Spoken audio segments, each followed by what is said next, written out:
بسم اللہ الرحمن الرحیم الحمد للہ رب العالمین والصلاة والسلام علی رسول الکریم اما بعد۔ مشاہدین کرام، السلام علیکم ورحمۃ اللہ وبرکاتہ۔ آج میں آپ کی خدمت میں کتاب نعمت المنان مجموع فتاوی فضیلت دکتور الرحمن المدنی رحمہ اللہ سے ایک اہم مسئلہ سحری کے تعلق سے لے کر حاضر ہوا ہوں کہ اذان فجر کے بعد کھانے پینے والے کا کیا حکم ہے۔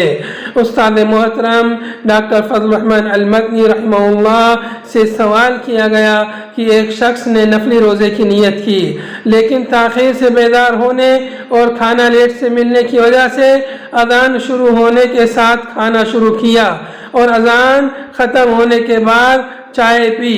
ایسے شخص کے روزے کے بارے میں کیا حکم ہے؟ وہ اپنا روزہ مکمل کرے یا توڑے؟ براہ کرم مطلع فرما کر عند اللہ ماجور ہوں۔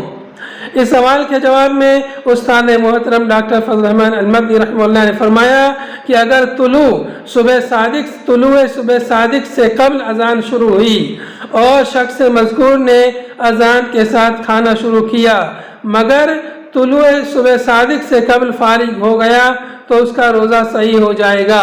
اسی طرح اگر پہلے سے سحری کھا رہا تھا اور کھانے کے چند لقمے پلیٹ میں رہ گئے تھے کہ اذان ہونے لگی، پھر اس نے اذان کے ساتھ کھاتے ہوئے ذرا بعد میں ختم کیا یا چائے پیتے ہوئے چند گھونٹ پیالی میں رہ گئے تھے اور انہیں اذان شروع ہونے کے بعد پی لی تو روزہ صحیح ہو جائے گا۔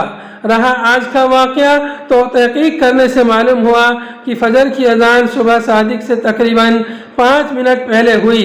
اس واسطے اذان شروع ہونے کے 5-6 منٹ تک جس نے کھایا پیا اس کا روزہ صحیح ہے، اسے روزہ نہیں توڑنا چاہیے۔ وآخر دعوانا ان الحمد للہ رب العالمین۔ والسلام علیکم ورحمۃ اللہ۔